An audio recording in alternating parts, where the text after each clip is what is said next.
ফিফার ক্ষমতার করিডোরে কি শুরু হয়ে গেছে নতুন ঝড়?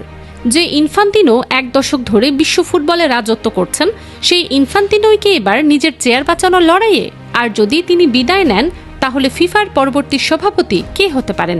চলুন জেনে নেওয়া যাক। বিশ্বকাপের বাণিজ্যিক স্বত্বের একটি অংশ বেসরকারি বিনিয়োগকারীদের কাছে বিক্রির পরিকল্পনা করেছিল ফিফা। সেই পরিকল্পনা ঘিরেই শুরু হয় তীব্র বিতর্ক। ইউএফা প্রথমে আপত্তি জানায়, পরে কনকাকাফের ৪১টি সদস্য দেশও পরিকল্পনা প্রত্যাখ্যান করে। এরপর এশিয়ান ফুটবল কনফেডারেশনও একই অবস্থান নেয়। চারিদিক থেকে বাড়তে থাকা চাপের মুখে শেষ পর্যন্ত বিতর্কিত পরিকল্পনা থেকে সরে আসে ফিফা। এমনকি ইনফান্তিনোর ঘনিষ্ঠ উপদেষ্টা কার্লোস কর্দেইরোর পদত্যাগ করেন।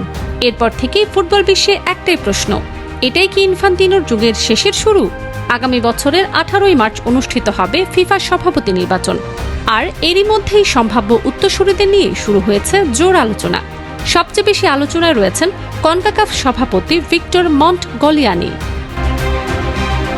2026 বিশ্বকাপ আয়োজনের সঙ্গে ঘনিষ্ঠভাবে কাজ করা এই কানাডিয়ান ফুটবল প্রশাসককে শক্তিশালী প্রার্থী হিসেবে দেখা হচ্ছে। তালিকায় আছেন এএফসির সভাপতি শেখ সালমান বিন ইব্রাহিম আল খলিফা। দীর্ঘদিন ধরে এশিয়ান ফুটবলের নেতৃত্বে থাকা এই বাহরাইনি কর্মকর্তা ইনফান্তিনোর অন্যতম সমালোচক হিসেবেও পরিচিত। এছাড়া আলোচনায় রয়েছে নাসের আল খেলাইফির নাম। যদিও বিভিন্ন আন্তর্জাতিক প্রতিবেদনে বলা হচ্ছে তিনি ফিফা সভাপতির দায়িত্ব নিতে খুব একটা আগ্রহী নন। আরেক সম্ভাব্য নাম বর্তমান ফিফা সভাপতি মাতিয়াস গ্রাফস্ট্রম। তবে ইনফান্তিনোর ঘনিষ্ঠ সহযোগী হওয়ায় তার সম্ভাবনা নিয়ে প্রশ্ন রয়েছে। এখন দেখার বিষয়, আগামী নির্বাচনে কি আবারও ইনফান্তিনো নিজের অবস্থান ধরে রাখতে পারবেন, নাকি ফুটবল বিশ্বের সবচেয়ে ক্ষমতাধর আসনে বসবেন নতুন কোনো মুখ? ফারজানা মৌসুমী, খেলা 52।